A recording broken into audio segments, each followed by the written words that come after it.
اللہ رب العزت نے دین اسلام کی صورت میں اہل اسلام اور اہل ایمان کے اوپر بہت بڑا فضل کیا ہے کہ اللہ رب العزت نے اپنا پسندیدہ اور اپنا محبوب دین ہمیں عطا فرمایا ہے، جس کے اندر نبی علیہ السلام نے وہ تمام تر معمولات جو انسان کو درپیش ہو سکتے ہیں بڑے ہی خوبصورت انداز کے ساتھ اور عملی طور پہ انسانوں کو وہ دین سکھایا ہے، اور اس بات کو پوری دنیا تسلیم کرتی ہے کہ جو محبت کا، احترام کا اور بھائی چارے کا درس دین اسلام نے دیا ہے، اس سے پہلے اس طرح کا پیغام نہ سننے کو ملا ہے اور نہ دیکھنے کو کسی کو میسر آیا ہے۔ نبی علیہ السلام نے اپنی نبوت کے 23 سالہ عرصے کے اندر انسانوں کو انسانیت سکھائی ہے اور انہیں بتایا ہے کہ اگر تم اللہ کا تقرب چاہتے ہو، اگر تم اپنے خالق و مالک کو خوش کرنا چاہتے ہو، اس کی رضا کو حاصل کرنا چاہتے ہو، تو پھر ضروری ہے کہ تمہارے اوپر انسان بھی خوش ہوں۔ جو حقوق و فرائض کی صورت میں اللہ رب العزت نے ہمارے اوپر ایک ذمہ داری عائد کی ہے، ان ذمہ داریوں کو بھی اسی پیرائے میں دیکھنا کہ اگر ان کی تکمیل کی جائے اس طریقے کے مطابق، اس اسوہ کے مطابق جو نبی علیہ السلام نے ہمیں بتایا اور سکھایا ہے، تو یقیناً یہ عمل بھی، اس ذمہ داری کی تکمیل بھی عبادت ہے۔ نبی علیہ السلام نے امن کا پیغام دیا ہے، اور حدیث مبارکہ ہے، آقا علیہ السلام ارشاد فرماتے ہیں کہ ایک مسلمان کا خون، اس کا مال اور اس کی عزت و آبرو دوسرے کے اوپر حرام ہے۔ اب دیکھیں کہ اس ایک حدیث کے اوپر ہی اگر ہم غور و فکر کریں اور ان 3 اصولوں کے مطابق زندگی بسر کرنا شروع کر دیں تو پھر ہمارا معاشرہ امن کا معاشرہ بن جاتا ہے۔ انسان کے اندر جو حیوانی صفات موجود ہیں، اس کے اندر جو درندگی موجود ہے، اگر وہ ان 3 چیزوں کو ہی پلے باندھ لے کہ میں نے کسی کا خون نہیں بہانا، پہلی چیز کہ کسی کا بھی خون نہیں بہانا، تو ہمارے معاشرے میں جتنے بھی لڑائی جھگڑے ہیں وہ سارے کے سارے ختم ہو جائیں۔ کہ آج ہمارے معاشرے میں بلا وجہ خون ریزی کی جا رہی ہے، مرنے والے کو نہیں پتا مجھے کیوں مارا جا رہا ہے، مارنے والے کو نہیں پتا میں کیوں مار رہا ہوں، لیکن نبی علیہ السلام نے فرمایا کہ ابھی اس کا خون تمہارے اوپر حرام ہے، اور مالی ہی، اور اس کا مال تمہارے اوپر حرام ہے۔ آج دیکھیں کہ ہمارے معاشرے میں یہ بھی بہت بڑا فتنہ ہے کہ آج ہمیں جہاں سے مال ملتا ہے ہم اسے سمیٹنے کے پیچھے لگے ہوئے ہیں، ہمیں پتہ ہی نہیں ہے کہ ہم نے ایک ایک پائی کا اللہ کی بارگاہ میں جواب دینا ہے۔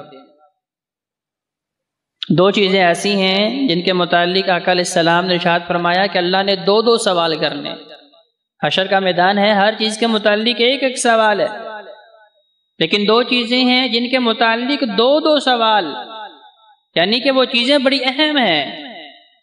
ایک تو سوال پوری زندگی کا بتائیں زندگی کیسے گزاری ہے، دوسرا سوال بتاؤ جوانی کیسی گزاری ہے۔ اس کا مطلب یہ ہے کہ جوانی جو ہے اس کے اندر جو انسان کے معمولات ہیں وہ بڑے معنی رکھتے ہیں۔ حدیث قدسی ہے، اللہ تبارک و تعالی ارشاد فرماتے ہیں کہ میں جب حشر کا میدان سجایا جائے گا، جب یہ سورج 1.25 میل کے فاصلے پہ ہوگا، جب اس زمین کو کھینچ کے چٹیل میدان بنا دیا جائے گا، پہاڑوں کو روئی کے گالوں کی طرح اڑا دیا جائے گا، سارا سبزہ ختم کر دیا جائے گا، سارے پانی کو خشک کر دیا جائے گا، اور سارے لوگوں کو برہنہ حشر کے میدان میں جمع کیا جائے گا۔ جسموں پہ لباس نہیں ہوگا، پاؤں میں جوتا نہیں ہوگا، سر پہ سائبان نہیں ہوگا۔ تو اس وقت اللہ کا الحاکمین 7 قسم کے لوگوں کو اپنے عرش کا سایہ دیں گے۔ یوم لا ظل الا ظلہ، جس دن اللہ کے عرش کے سائے کے علاوہ کوئی سایہ نہیں ہوگا۔ ان 7 قسم کے لوگوں میں سے ایک نوجوان بھی ہے، جس جوانی کے متعلق اللہ نے حشر میں اسپیشل پوچھنا ہے۔ حالانکہ زندگی کے اندر جوانی بھی موجود ہے، لیکن اللہ نے جوانی کا دوبارہ الگ سے سوال کرنا بھی، جوانی کیسی گزاری ہے۔ جب انسان کے بدن میں طاقت ہوتی ہے، جب اس کی زبان کے اندر قوت گوجائی ہوتی ہے، جب اس کی جیب کے اندر مال موجود ہوتا ہے، جب اس کے پاس اختیار موجود ہوتا ہے، جب اس کے پاس قوت، طاقت، اسباب موجود ہوتے ہیں، اس وقت انسان جو ہے اپنے مد مقابل کچھ سمجھتا ہی نہیں۔ تو اللہ نے جوانی کا اسپیشلی سوال کرنا کہ بھئی جوانی کیسی گزاری۔ اب یہ جوان جسے اللہ اپنے عرش کا سایہ دے رہے ہیں، جب اللہ کے عرش کے سائے کے علاوہ کوئی سایہ نہیں، کیسا نوجوان؟ قلبہ معلق بالمساجد، جن کے دل مسجدوں کے ساتھ چمٹے ہوئے ہیں۔ جن جوانوں کی جوانی مسجدوں میں گزرتی ہے۔ انتظار الصلاۃ بعد الصلاۃ، ایک نماز پڑھی اگلی کا انتظار، فکر نماز کی۔ انہیں فکر ہے کہ بس میری نماز قضا نہ ہو، میری نماز ضائع نہ ہو۔ مسجد کی دیکھ بھال کرتے ہیں، مسجد کا خیال رکھتے ہیں، ان کے دل مسجدوں سے چمٹے ہوئے ہیں۔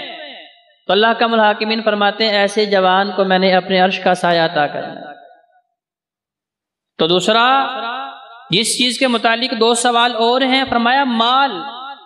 پہلا کہ کمایا کس طریقے سے، جو مال تمہارے پاس پہنچا ہے کیا کمانے کے اسباب جائز تھے یا ناجائز تھے؟ حلال ذریعے سے مال تم تک پہنچا ہے یا حرام طریقے سے تم نے مال کو حاصل کیا ہے؟ اس مال کے تم حقدار تھے کہ تم نے لوٹ گھسوٹ کر کے مال حاصل کیا ہے، اپنی بہنوں کا حق مار کے، اپنی بیٹیوں کا حق مار کے، اپنے بھائیوں کا حق مار کے؟ یہ مال تم نے کمایا کہاں سے ہے؟ یہ مال تم تک پہنچا کیسے ہے؟ اور دوسرا سوال کہ یہ مال تم نے خرچ کدھر کیا ہے؟ دونوں چیزوں کے متعلق انسان کو فکر مند رہنا ہے۔ تو نبی علیہ السلام نے کیا فرمایا؟ وَمَالِهِ، تمہارے بھائی کا مال تمہارے اوپر حرام ہے، ایک پائی بھی تم اس کی اجازت کے بغیر حاصل نہیں کر سکتے۔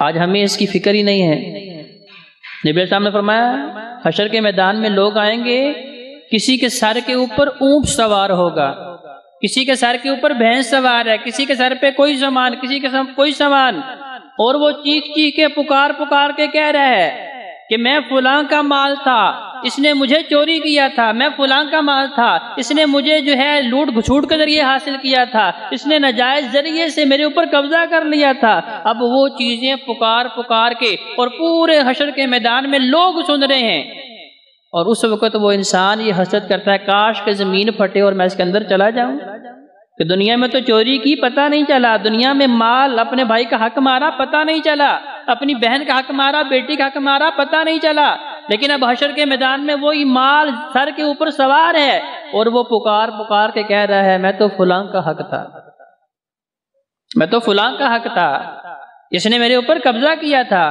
اس کے اوپر حق نہیں تھا، یہ اپنے استعمال میں لاتا، لیکن اسے پتا تھا کہ مجھے کوئی روکنے والا نہیں، مجھے کوئی پوچھنے والا نہیں، کوئی دنیاوی آنکھ مجھے دیکھ نہیں رہی، کوئی دنیاوی ہاتھ مجھے روک نہیں سکتا، لہذا میں جو مرضی کرتا پھروں۔ لیکن حضرت جی وقار حشر کے میدان میں تو مسکال ذرہ، ایک ذرے کے برابر بھی جو نیکی کی ہے اس کی جزا بھی ملنی ہے، ایک ذرے کے برابر بھی جو رب کی بغاوت کی ہے اس کی سزا ملنی ہے۔ اور تیسری چیز فرمایا وَعِرْضِهِ، اس کی عزت و آبرو بھی تمہارے اوپر حرام ہے۔ کیا مطلب؟ آپ کسی کی بھی بھری مجلس کے اندر جو ہے بےزتی نہیں کر سکتے، اس کی عزت نفس مجروح نہیں کر سکتے۔ لیکن دیکھیں کہ ان تینوں معاملات میں ہی آج مسلمان کمزور ہیں۔